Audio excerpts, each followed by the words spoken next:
Hi everyone, I'm Raya. And I'm Alex. Today, we're giving you something very specific. A 10-minute daily English routine that actually works. Not a general suggestion, not watch more movies. A real, structured, minute-by-minute practice you can start today. Because most people know they should practice. They just don't know exactly what to do? Exactly. The problem usually isn't motivation, it's clarity. When you sit down to practice and you're not sure what to do, you either do nothing or you do something passive that doesn't really move the needle. Today, we're fixing that completely. 10 minutes. Every day. Let's see it. Raya, I used to spend hours studying English.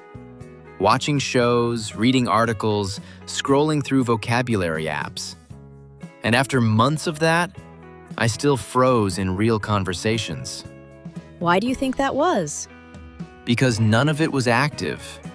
I was consuming English, not producing it.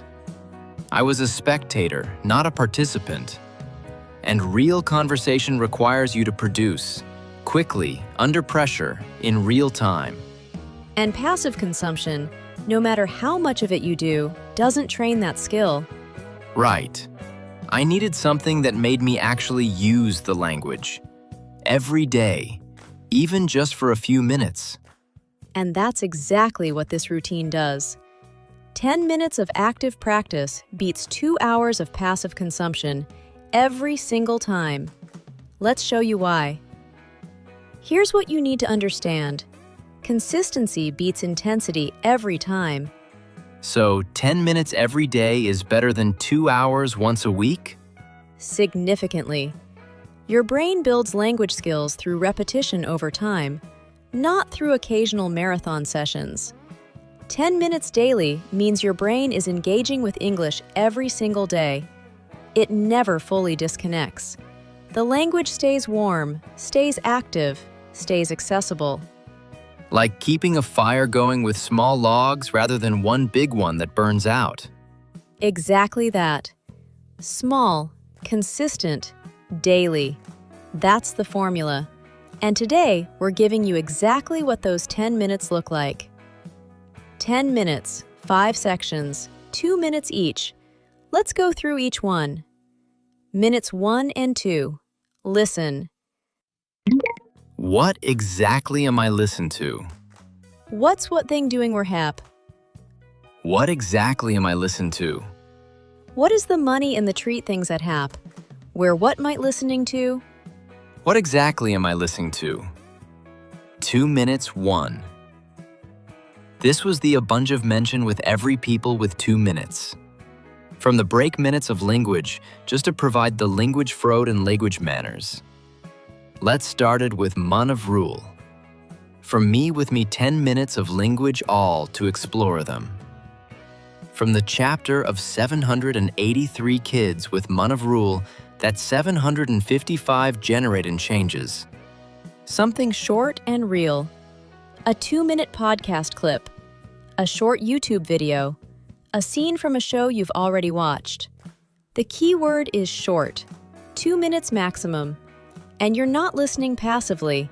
You're listening actively for one specific thing. A phrase you didn't know.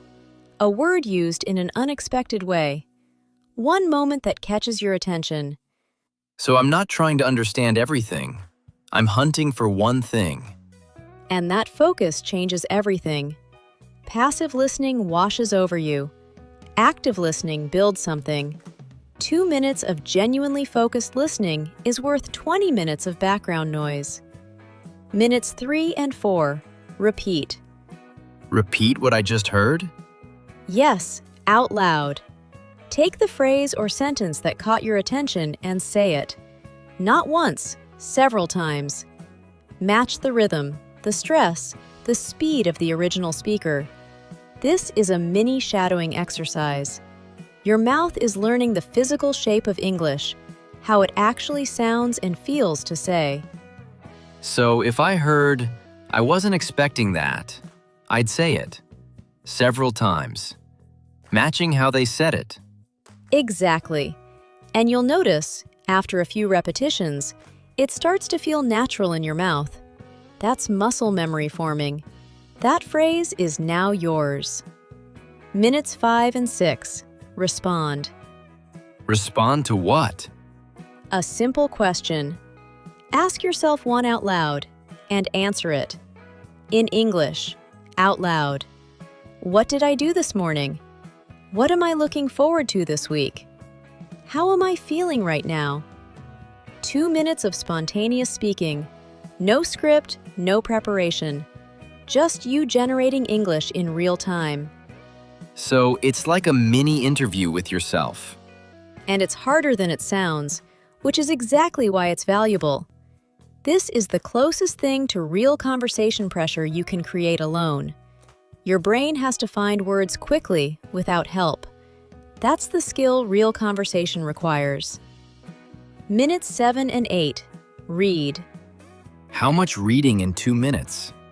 1 short paragraph, maybe 2. Not for comprehension, for flow. Read it out loud at a natural pace. Notice how the sentences connect, how the rhythm works, where the emphasis falls. Reading aloud trains your eye, your mouth, and your ear simultaneously. It's one of the most efficient things you can do with 2 minutes. So it's not about how much I read. It's about how I read it. Quality over quantity. 1 paragraph read well beats 10 pages skimmed. And reading aloud specifically, that's what builds the connection between written and spoken English. Minutes 9 and 10. Write. What am I writing? 2 or 3 sentences, that's all. About anything. Your day, something you heard, something you're thinking about. The point isn't the topic. The point is generating written English, choosing words, constructing sentences, expressing a real thought. And the rule is, no translation. If you can't find a word, describe it. Stay in English the entire time. Today was busy. I had 2 meetings and didn't eat lunch until 3 p.m. I'm tired, but okay. Perfect. Simple, direct, real. That took about 30 seconds. Now, imagine doing that every day. After a month, writing in English starts to feel as natural as thinking in it. Because you've done it 30 times. The path is worn in. Exactly. Repetition builds the road. 3 things that make this routine actually happen every day. First, same time, same place. Attach it to an existing habit? Exactly. After your morning coffee, before bed, on your lunch break.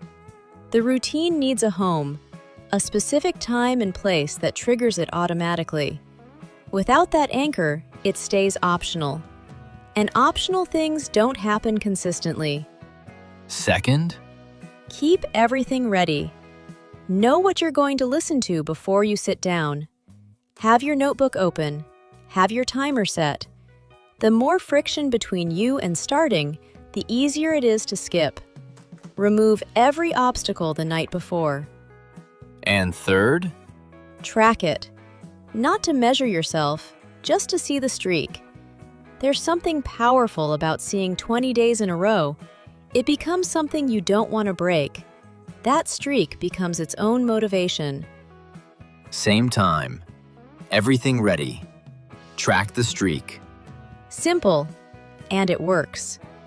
Raya, let me show you what a real 10-minute session looks like. I'll walk through it out loud. Go for it.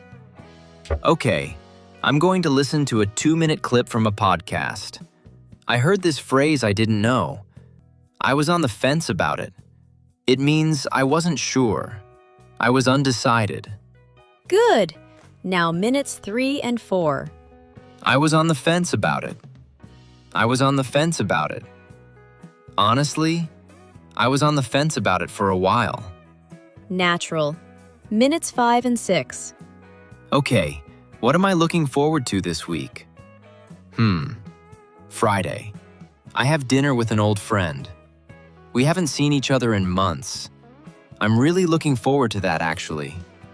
Completely natural, no translation. Minutes 7 and 8. The city was quieter than usual that morning. Most people were still asleep, and the streets belonged only to the early risers and the pigeons. Good rhythm. Minutes 9 and 10. Today I learned the phrase, on the fence. I've been on the fence about starting a new project at work. Maybe I'll decide this week.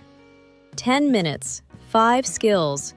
One new phrase that's now completely yours.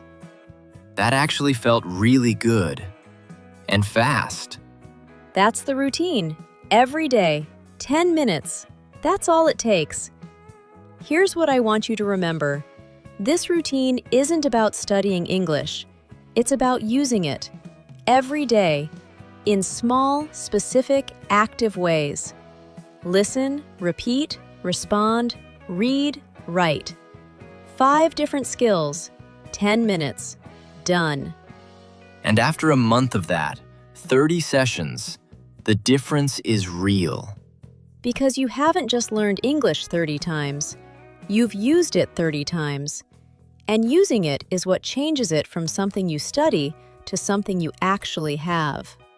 Study it and it stays outside you. Use it and it becomes part of you.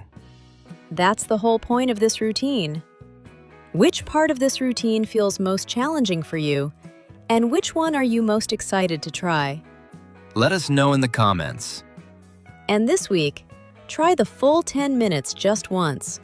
Set a timer, go through all 5 sections, and notice how you feel at the end.